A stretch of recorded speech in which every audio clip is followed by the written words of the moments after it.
This Ticker podcast is coming to you from the Citadel Securities trading post on the floor of the New York Stock Exchange. From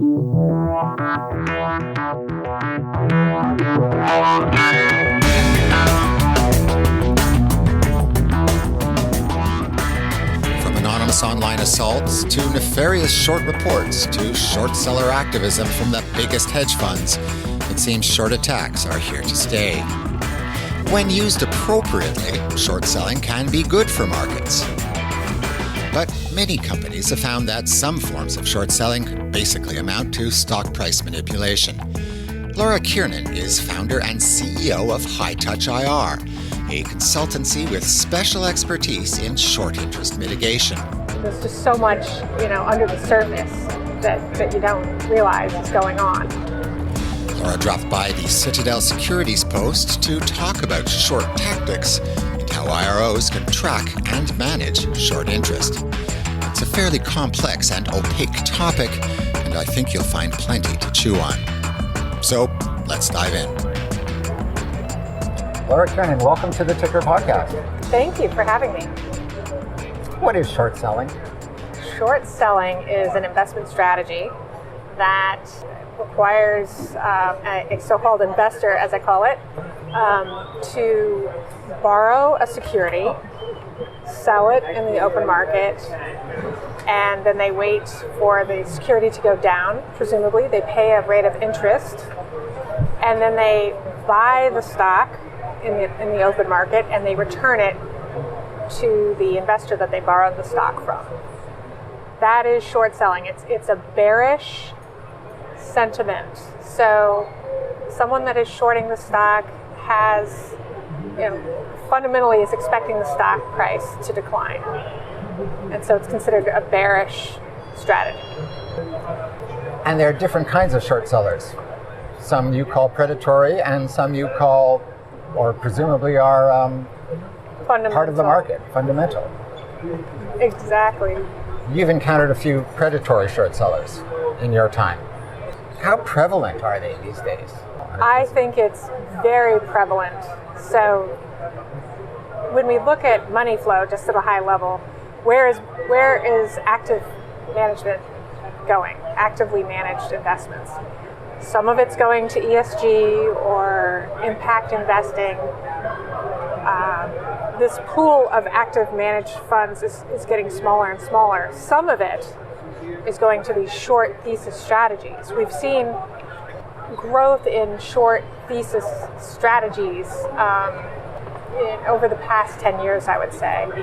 And there are also, they call them long-short hedge funds. So an investor will take a long position and they'll hedge it with a short position.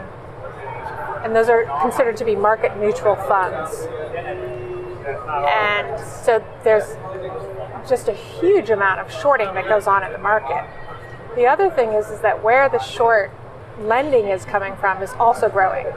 So the indexes, if you look at Vanguard, Fidelity, BlackRock, as those funds grow, the passive investing, they are trying to generate additional returns by lending shares, which provides liquidity for short sellers.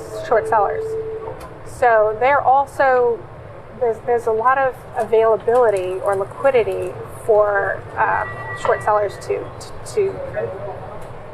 employ their strategies. Another unexpected outcome from the rise of passive investors, among the many unexpected outcomes. Yes, because index funds aren't going to sell. They're just going to continue to acquire shares for the most part.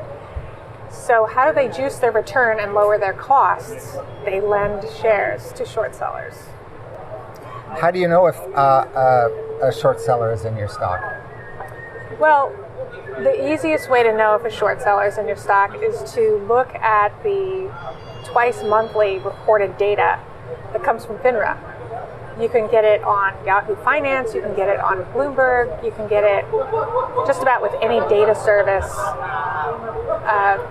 These numbers are published twice monthly.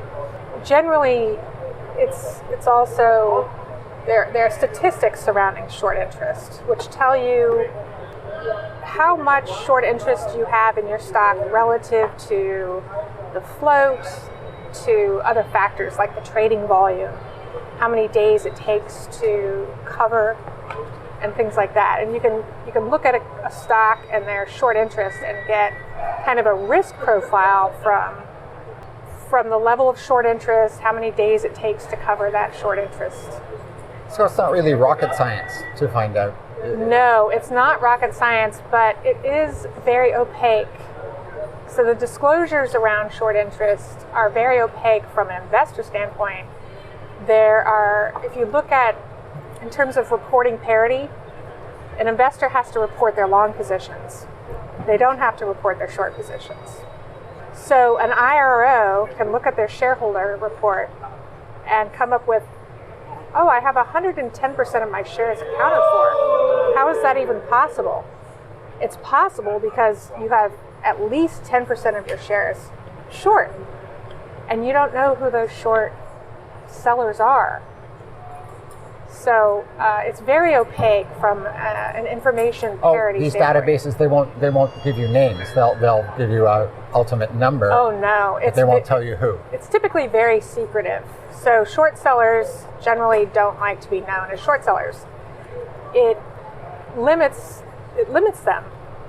If you're an investor relations person and you put your CEO in front of a short seller, and the CEO knows that you put them in front of a short seller, it's really a waste of the CEO's time in a way. At least in my view, it's a waste of time because you're sort of working against your own self-interest. And short sellers come back and say, well, you should try to convince me otherwise. And I say, no, actually, you have to buy my stock. If you're short my stock, you're stored buying power. This is like powder that can go off. And this is what happens when you have a short squeeze. So when you have an imbalance and there's too much short interest in a stock, and some event happens to kind of trigger a covering, a catalyst that will trigger the covering, and there's not enough stock out there for them to buy back in the time period that they need to buy it back, and every time they try to buy the stock back, the stock goes up and up and up. That's called a short squeeze. That's called a short squeeze. And you, as the gentle, innocent issuer, you would like to see that happen. I would say it's really satisfying to have a short squeeze in your stock. Okay. Especially when it's when the short position is derived from nefarious as opposed to fundamental reasons. So it's not good to drive a short squeeze when there are fundamental reasons for your stock to be down. But if it's nefarious, then it's very satisfying to get that out of your stock. Have you ever introduced a nefarious short seller to a CEO thinking they were a wolf in sheep's clothes and pretended to be a long? Yes. Yes? Absolutely. I have, and in many cases it takes a long time to figure out who's good money and who's bad money. So when you first meet with them, you don't necessarily know. That must be mortifying, though, right? When you find out, and when you're CEO. It's mortifying. It's mortifying. It absolutely is. So you never want to put your executive in a position of vulnerability, especially in it could be a public format, it could be a private format, whatever it is. You just, I always make sure that I know who that CEO is meeting with before they go into the meeting. And I do as much homework as I can to find out what are the motivations of this person. I listen to the types of questions that they're asking. What types of questions would be the tip-off? So the best way I can tell an IRO to understand this, and really experienced IROs will already know this, is the questions tend to be negatively slanted. Sometimes they're timing oriented, and they're not long-term strategic often. So those are the three kind of clues. Is there a critical time period in which they need to know when there's a catalyst and when do they need to cover their position? Or if there is a potential catalyst, how do I get out of my position before that catalyst happens? So that's a timing sort of thing. Or they'd be asking questions about that event. They'd be asking questions about certain types of events. Do you think you might be acquired? Do you think, just anything that might help them understand when a potential catalyst could occur, because it's going to be very hard for them to cover their stock if there's a positive catalyst. At the same time, if there's a negative catalyst, they want to be in on that. With negatively slanted questions, what I'll say is they'll look at your story and they'll pick three things, let's say, and they'll take what the company is looking at as a positive and turn it into a negatively oriented question like, you're building inventories, does that mean your sales are collapsing? Something like that. And you say, well, no, actually we're building inventories because our revenues are growing. But then what you'll see come across all the social media feeds are, inventory growing, sale, watch out, or something like that. But still, that's kind of, you just have to pay attention to their questions, unless you have, your database, your little black book of who these people are, somebody who's new. That's right. Somebody who's new, it's hard to know. What I recommend is if you have any of the contact management systems, they will give you a profile of the investor. And you can look at you can't tell everything by the investor profile, but you can look at the funds that they manage. It'll, at a high level, tell you this is a market neutral strategy. That's a flag for short selling. This is, this company uses derivatives, or this company, there's some, or uses a short strategy. They're short funds. So you can kind of tell sometimes by the background of the investor. There are also certain investors that I won't name, but a lot of IROs know who they are, who have reputations for being notorious short sellers. And so you just try to filter out who you're meeting with and not spend time with those types of investors. Let's move into tactics then. Okay. You've identified a short seller.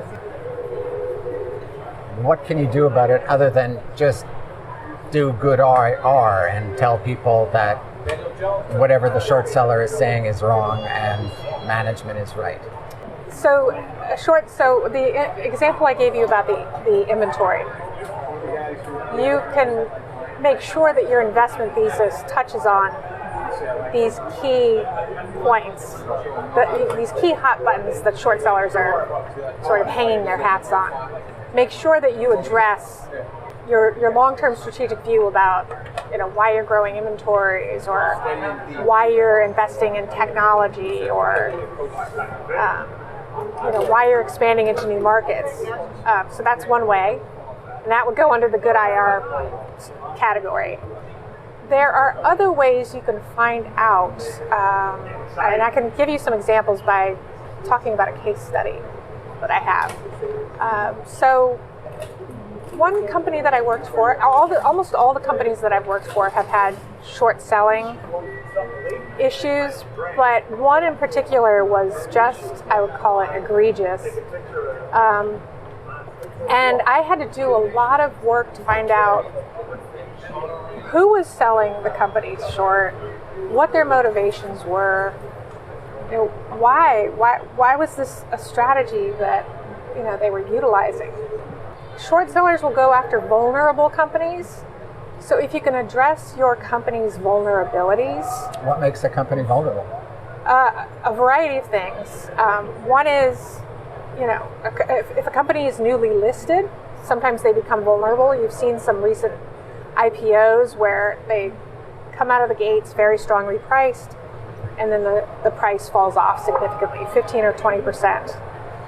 And there's no aftermarket support.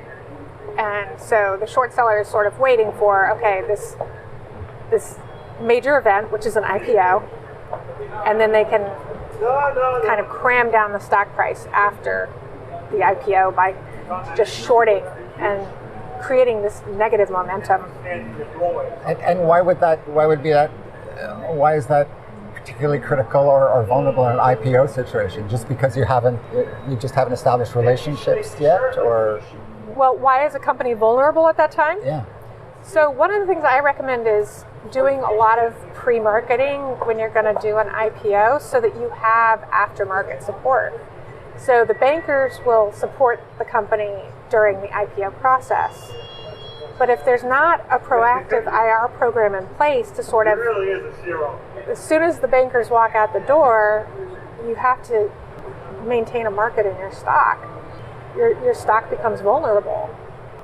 And a lot of times what happens is the stock will collapse and then they'll say, oh, we need to put in a proactive investor relations strategy. And then they sort of climb back from that.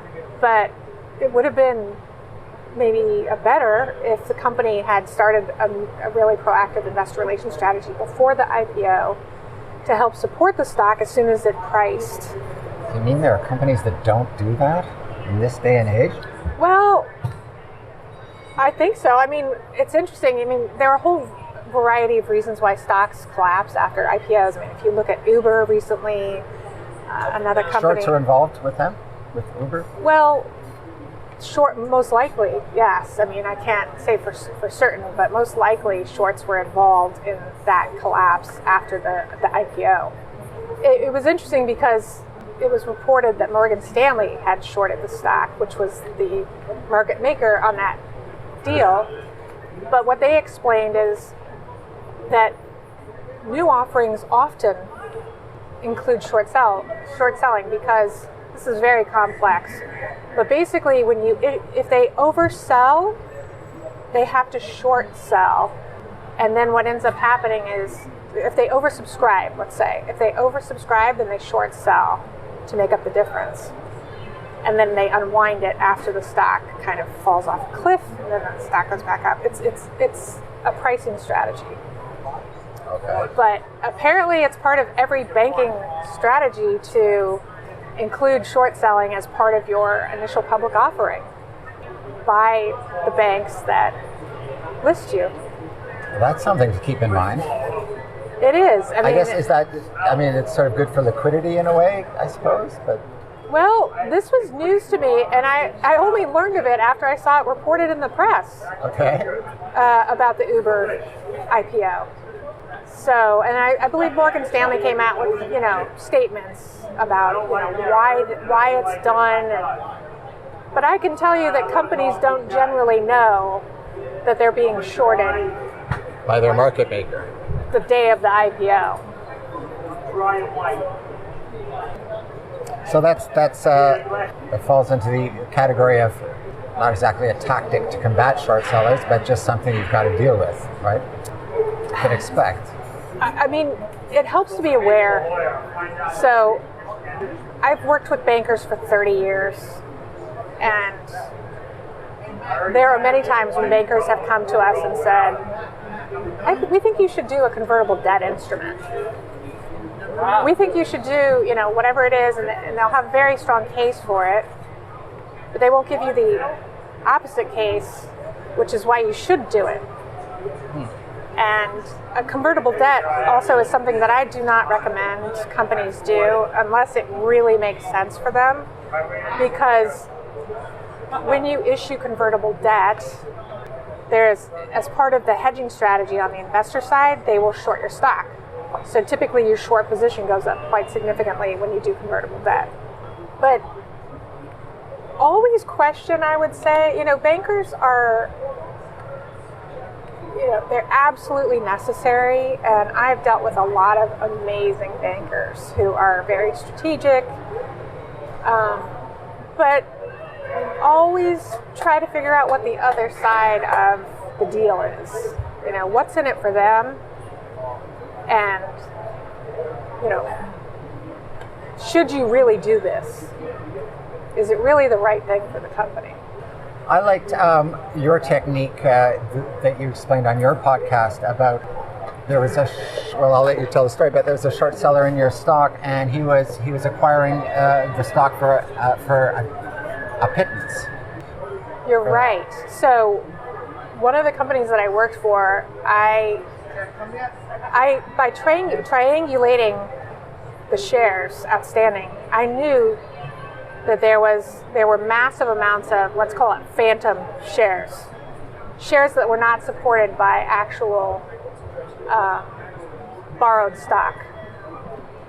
And how is this possible? This is possible when there's a market maker exemption. The banks lend shares with the idea that they will be able to provide those shares before settlement or borrow those shares. And they lend at a very low rate, let's say 0.3%.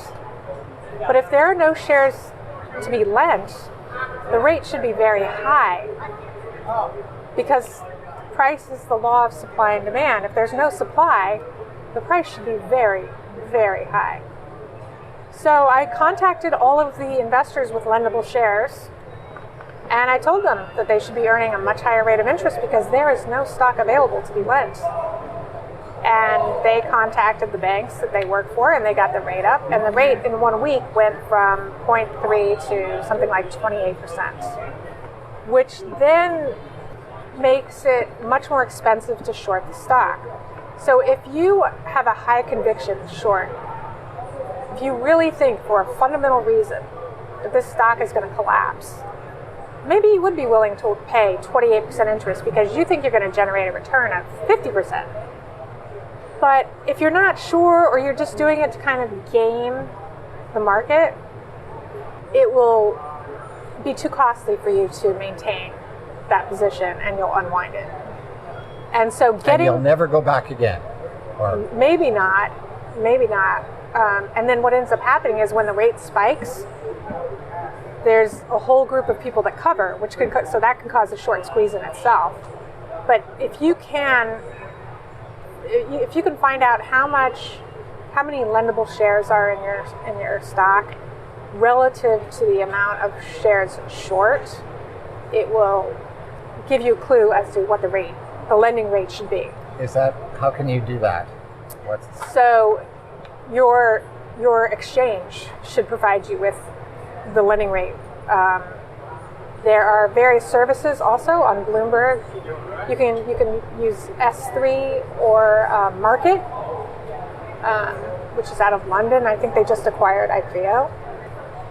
And they have a lot of information on lending rate inventory, which they're not willing to give. So I did try to get inventory, but I was unable to get inventory from them. But I triangulated my own inventory and got the rate up. That must have been an interesting call. Oh, Everyone it was an happy, interesting right? Dozens of calls because I had first had to figure out what was going on, and then I had to call the right people. Well, I had that. And they were happy to get your call because they just suddenly made a lot of money. Yeah? They were not happy to get the investors were happy to get my call. Yeah, them, yeah. They were thrilled, but the short sellers were not. The banks were not. So, it was easy money for them. Another way is to get another, not a short seller, but another prominent investor in your stock to counter the arguments of the short seller. Yeah, so this is what happened with Herbalife, this case, where a very vocal, I call them activist short seller, will put research out, go on television, post things on social media and so on. And they'll be very effective at sort of spooking investors and getting the price down in the stock. What can help, instead of the company fighting that message, because the company is doing everything they can to do good investor relations and so on, another investor, because now the stock price is at a value price, right? And if you don't believe that story, it's the perfect time to get in. So you'll get another investor that comes in and takes a very large position, or it doesn't even have to be that large. It could be 1%. And then they are also activists, and they're very vocal in terms of the story. And I like to, sometimes management comes to me to ask me, how can I get this short interest out of my stock? Like, shouldn't I report this to, the stock exchange or FINRA, or call my lawyers and sue them, or publicly humiliate them, whatever it is? And I always say, in my experience, the best way to get short interest out of your stock is to penalize short sellers economically, and they will naturally get out of your stock because they can only hold this short position that they're losing money on for a certain period of time. So why can't you sue them? Why don't you see more suing, or do you see people getting sued? So there are ways for them to cover their tracks, and there are also ways for them to operate legally within the system. So there are loopholes. Some of the loopholes include, these market maker exemptions,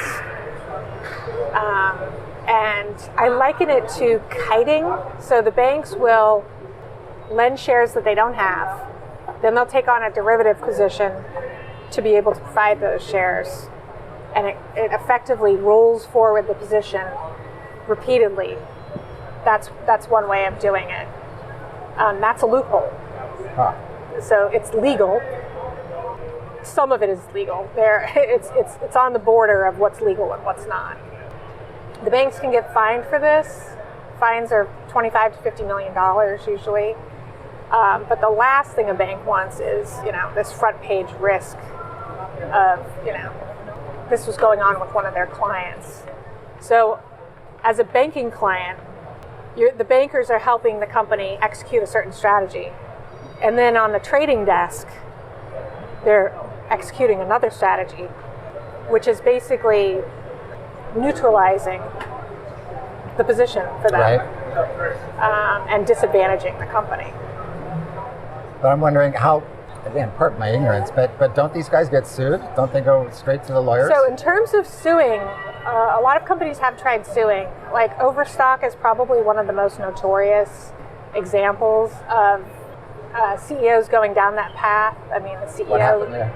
Well, the CEO really became somewhat obsessive about tracking down who these people were, and talked about it on his conference call.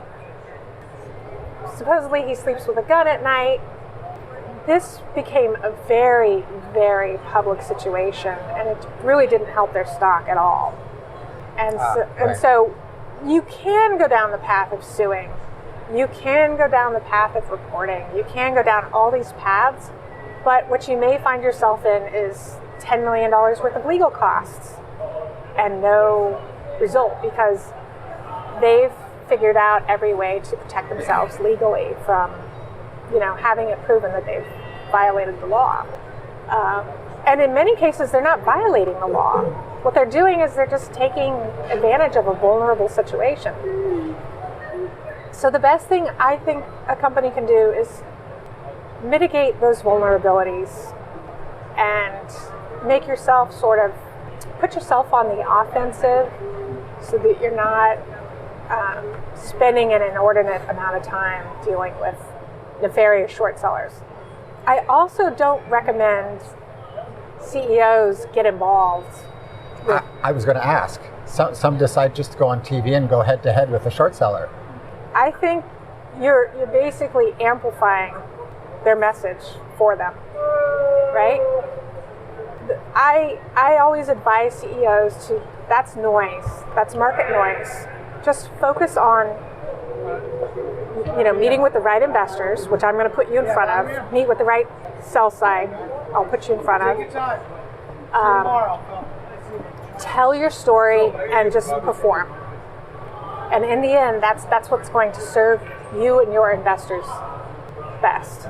But you do have to, up to a point, counter whatever nonsense perhaps the short seller is selling. You have to. So you have to have an opposite argument. So going back to the inventory situation, make sure your long-term strategy, your investment thesis talks about why your receivables are this, or why your inventories are that, or why you've invested X in this technology, or how many years it's going to take for your drug to get through trials. There are ways to address that in a positive way in your message, as opposed to going down the way that the way that we started, which is answering the negative question. Try not to answer the negative question, answer the positive question, and why it's good for your company and your company's strategy. Kind of reframe the argument. Reframe the argument, exactly. To something more positive. What's your sense, how are regulators looking at this stuff? If short sellers don't have to tell anybody who they are, and you have to do all this sleuthing, I understand in Europe they do. They have to, not sure about the details, but they do have to. That's correct. They do have to report in Europe. Is there any movement here in the United States to Well, it's interesting you ask. I am a NYSE national ambassador for the Washington agenda. And one of the topics that I'm very passionate about is disclosure of short positions. So there are a couple of laws right now, bills that we hope will become laws. And I was there last year on the Hill with NYSE National in September, and I'm going again this September to help, put forth the case, both with legislation, which is the Senate and the House, as well as the SEC. So we met last year with Commissioner Pence at the SEC, and we discussed this topic, as well as their Finance Committee. And we also discussed this with all states, because we had representatives there from all states, members of the House and Senate. So we're hoping there are bills, and we have a lobbyist at NYSE, and we're hoping to get these bills passed, which will really help. So they're getting traction. You're getting an audience there. They're hearing your arguments? Well, they are definitely hearing the arguments. Huh. As far as getting the bills passed, it's hard to say. Do you have any kind of a timeline? It's vague. No? I don't know the timeline now. Does that have anything to do with the current administration? I would say I don't know the answer to that question. Yeah, okay, me neither. When we were down there, we met with the Economic Development Committee out of which is headed by the I think Senator of Delaware. So Delaware is very involved because, as you know, a lot of states are incorporated in Delaware. And so they're very involved in these types of things. But I do think we're gaining traction because we also have the NASDAQ. It's not just NYSE that's pushing these things. It's various investor groups, including the NASDAQ and even the NYSE, is supporting this additional disclosure. And it's called 13D and 13F reform and short sell disclosure. When we move into a bear market, are questions like that going to be more on the table? I'm guessing that a bear market would be a better environment for short selling. Well, let me tell you when it became top of mind for Congress in 2008. When Citibank went from $50 to $4, when Lehman went to zero, when Bank of America acquired Merrill Lynch, when Bear Stearns was acquired, that is when it became an issue. So the interesting thing is that the banks were able to effectively lobby during that time to have 88 banks and financial institutions eliminated from this naked shorting loophole. So this market maker exemption that I mentioned to you earlier, presently the only publicly listed companies that are exempt are financial institutions. So if we are to have another recession, meaning Exempt from what? So when a short seller goes to a bank and says, I want to short sell 10 million shares, and they say, well, we've got 1 million on inventory that we can lend you to sell, we have to locate the other 9 million.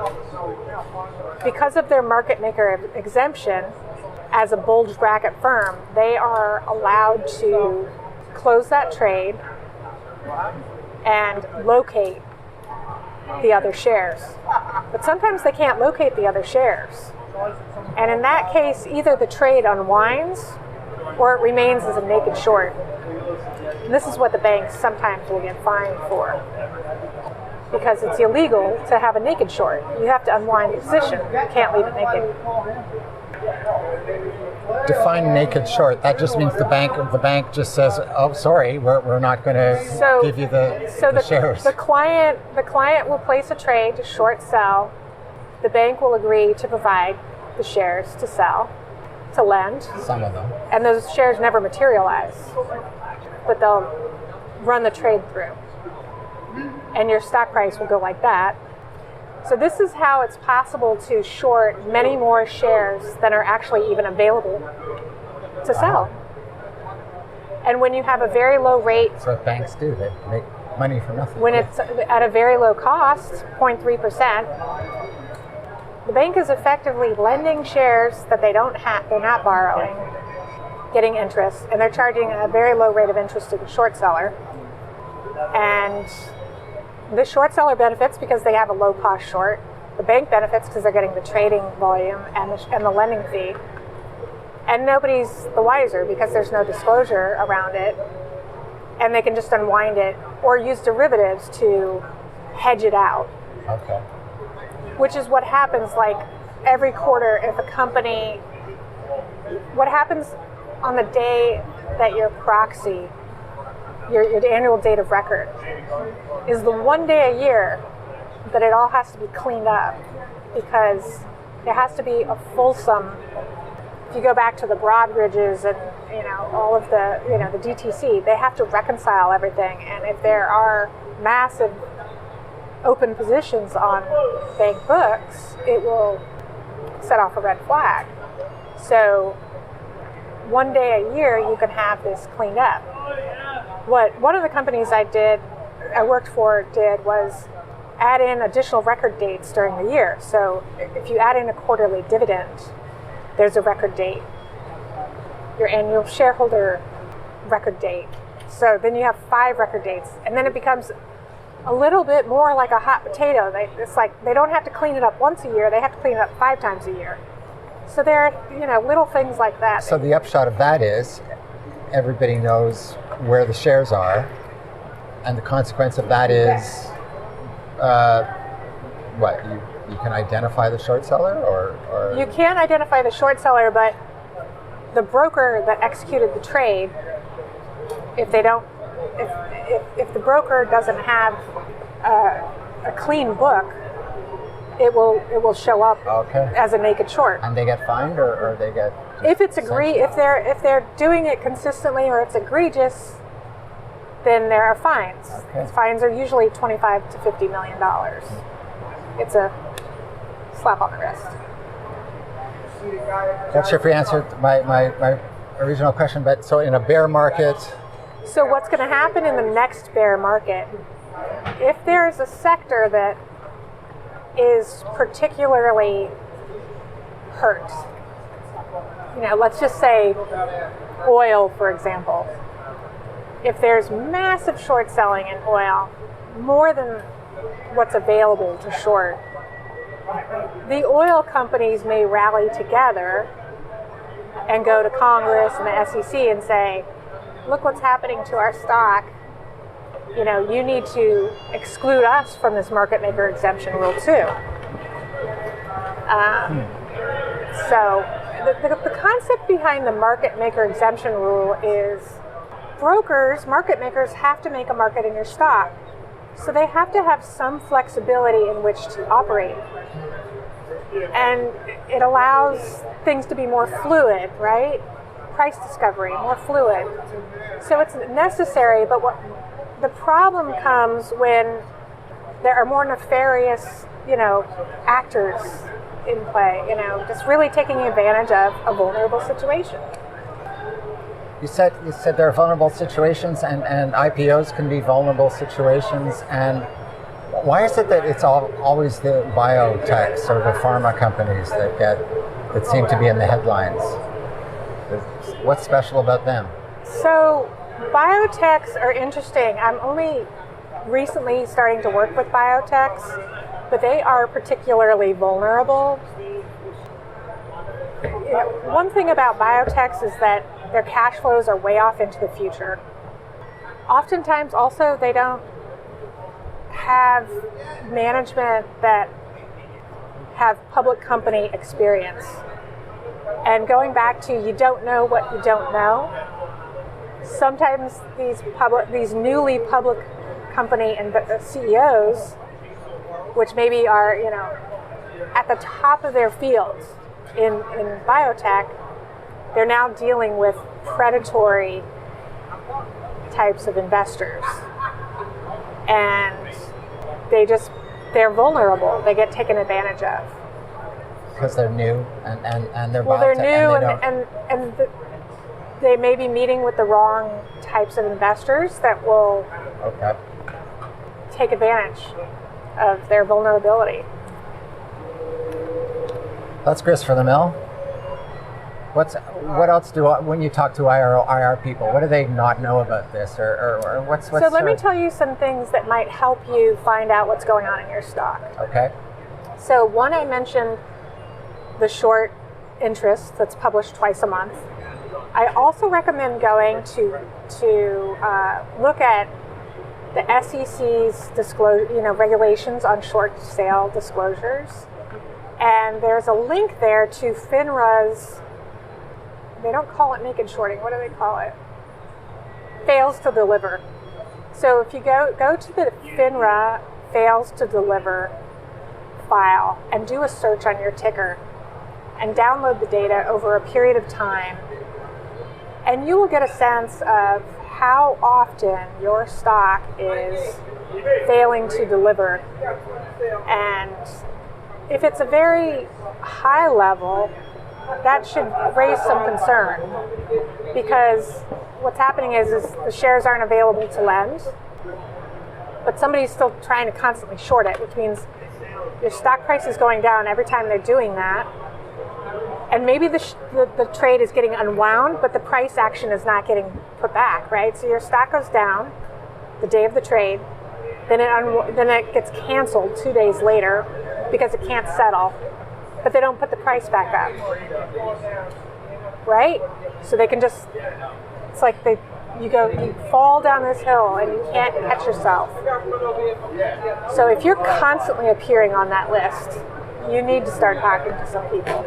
You need to talk to people? Talk to people. I would talk to your exchange, which can help you, and they have, a lot of advice about how to handle these things. So I would talk to your exchange. Can they help you identify who these people are? The exchange can give you information on the lending rate for your short lending. Right. They can give you various data points, and they can kind of point you in certain directions to help you, but they can't solve the problem for you. But you have to draw on a variety of sources to help you. So I would look at the lending rate, the fails to deliver, the short interest, follow it over time, and see if you have an issue with your stock. And then you have to also look at your story, make sure that your story is as good as it can possibly be, that you're meeting with the right types of investors from a targeting standpoint. And that's essentially it. If you have a really egregious situation, like a Tesla, for example, there are additional data that you can buy. What happened in Tesla? So Tesla, wow, that's a long story, but essentially Tesla's CEO and founder made public statements that weren't supported, were factually incorrect. right? And so the shorts really glommed onto that. But you could only short as much as inventory as is available. You can't go into this infinite loop of shorting, which is sometimes what happens. And the only way to stop that infinite loop of this constant shorting is to start to go after who is behind these nefarious shorts. So there may have been fundamental reasons, which then, spiraled into more, But it sounds like these shorts, in this case, they weren't that nefarious. They were reacting to reality. No, you're right. They weren't that nefarious, and I don't know if there was naked shorting going on with Tesla, but I think it would have been good for them to find out if there was, and then that would have been a bank situation. So that can go back to the market maker exemption rule. And it's not nefarious on behalf of the banks, but it's maybe taking advantage of a vulnerable situation. Laura Kiernan, thanks for joining us on The Ticker. It was my pleasure. Thank you for having me. That's your Ticker podcast for this week. You can learn even more about how to prepare for and defend against a short attack by checking out Laura Kiernan's own podcast. It's called Raising Billions. Thanks for listening. I'm Jeff Cossette. Citadel Securities is a member of FINRA and SIPC. The content of this podcast does not necessarily reflect the views of Citadel Securities.